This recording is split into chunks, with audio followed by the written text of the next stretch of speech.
You ever walk into a place that just feels off?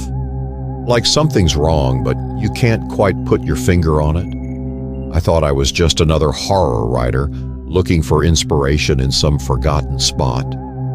But what I found at that cemetery, I wish I could forget. Let me take you to a place hidden away where the silence wraps around you, like a heavy, suffocating blanket. A place where the past refuses to stay buried. I've always believed the best way to understand fear is to feel it for yourself, to hear it, see it, smell it. So when I heard about this old, forgotten cemetery just outside a small town, I knew I had to check it out. Sure, there were rumors, people said it was haunted, but who really believes in ghosts these days? This cemetery was tucked behind some old houses on the edge of town. The road leading up to it, barely even a road, just some forgotten gravel path, no signs, no directions, just silence. And that silence, it hit me. The second my foot hit the ground, not the peaceful kind of silence you get in the woods or a quiet field.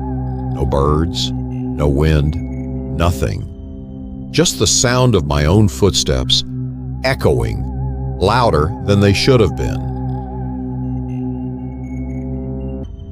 The cemetery was in ruins. Most of the gravestones had fallen over, eaten away by time. They were so old the names had been erased by the years. But there was something strange. In the back corner, there was this small section that was too neat. The grass, freshly cut. The stones, new, almost too perfect. It felt wrong, like someone was keeping it that way on purpose. I started taking pictures, writing notes down. I was going to make this place the subject of my next story. A forgotten cemetery, lost in time, perfect material.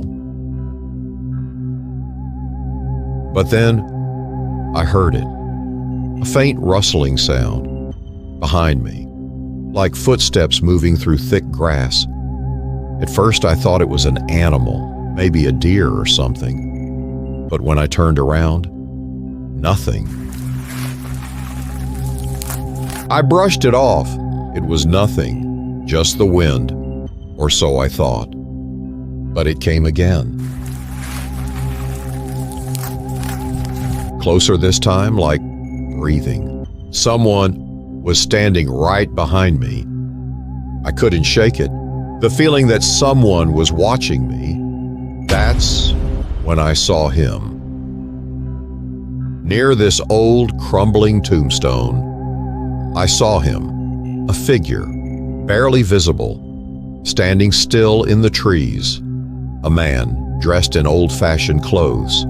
His back was to me, but I could feel it, like he knew exactly where I was, like he was watching me.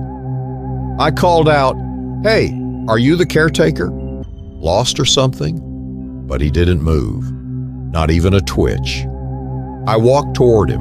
My heart was pounding, but I had to know. Maybe he was a local, someone visiting a relative's grave. But as I got closer, nothing. He didn't move. And then, just like that, he vanished, gone, into thin air.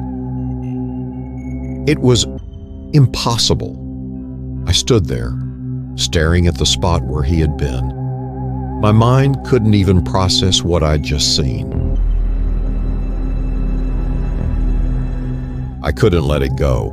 That night, I dug through anything I could find. No historical records, no mention of the cemetery anywhere. But then I found something, an old local legend. Elias Ward, a man who vanished in the 1800s. His body was never found, but people in town, they said they saw him walking through the cemetery long after he was supposed to be dead. They say Elias Ward used to be the caretaker of this cemetery, a guy with a troubled past, cursed with the ability to see how and when people would die, even himself.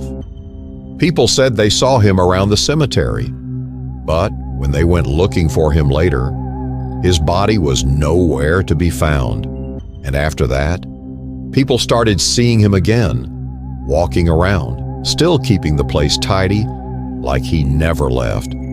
But he wasn't alive, not in the way we think of it.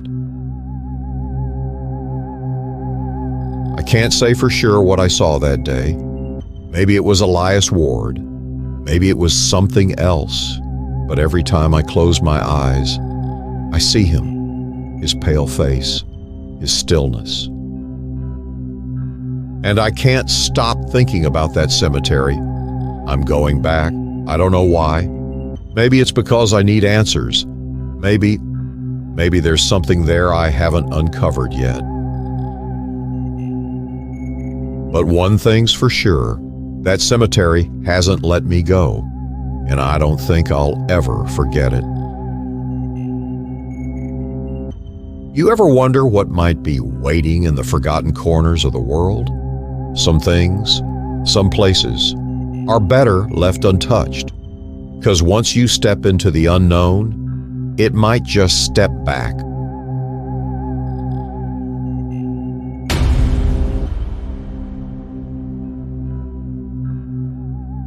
If you ever see eyes staring back at you, don't follow them. You won't like what's waiting.